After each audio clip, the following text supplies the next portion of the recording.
Hi everyone, today we're going to talk about the Wizard of Oz prototyping method in this introduction to human computer interaction class. The slides for this class have been adapted from Professor Nargis Meyer's Introduction to HCI class at University of Massachusetts, Amherst. So just to quickly recap what we have covered in the previous classes so far, we have talked about why prototyping is an important step in the user-centered design lifecycle. We have also talked about the different types of prototyping methods, how to choose between them, and the role of fidelity and what it is, and how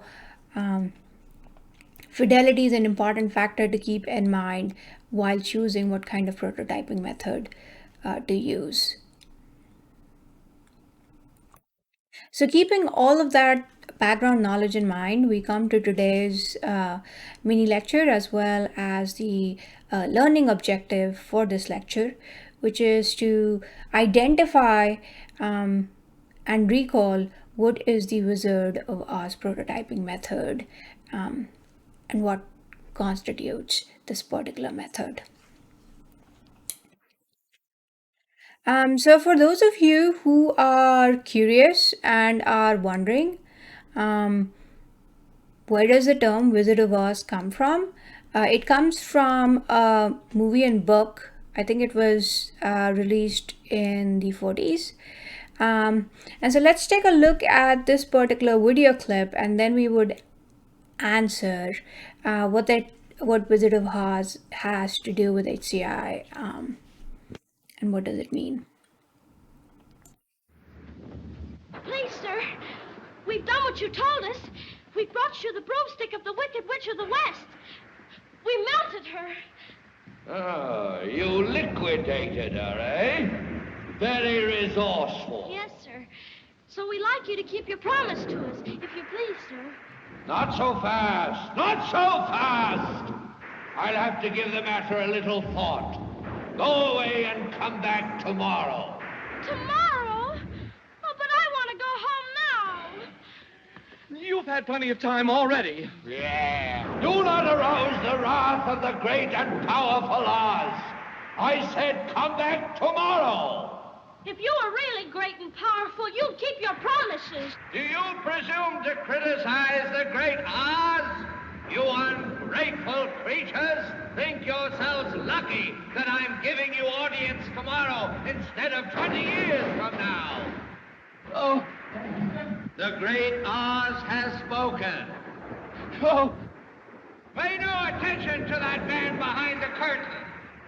The great Oz has spoken. Who are you? oh, I am the great and powerful Wizard of Oz. You are? I don't believe you. All right, so by the end of the video, we identified who the Wizard of Oz is. And as you saw, he isn't that much of a wizard. So let's connect it to what does that have to do with HCI and prototyping. So as you saw in this particular video, we've got a system. You can think of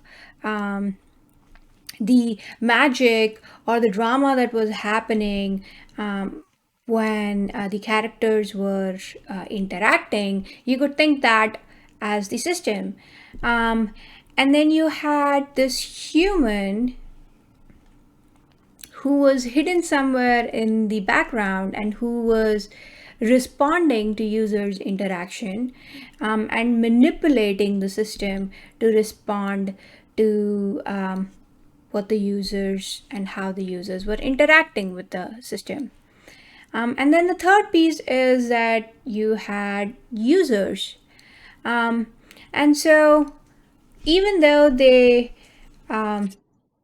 uncovered the wizard in this particular case, typically when you're running this prototyping method, the user is not aware of the human or the wizard in the background who's controlling and responding to the system. From their perspective, they think they're interacting with the system and the system is responding to their interactions, and that's pretty much it.